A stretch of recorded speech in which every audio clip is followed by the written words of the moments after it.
Narito na ang bagong season ng Go-Kart Collection.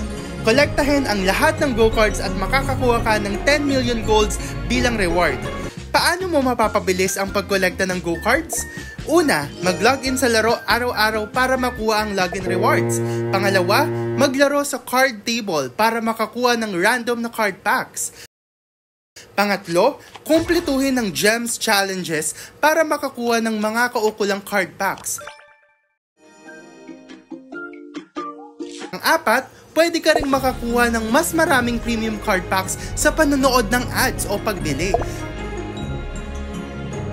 Buksan na natin at tignan kung anong bagong go-karts ang nakuha ko.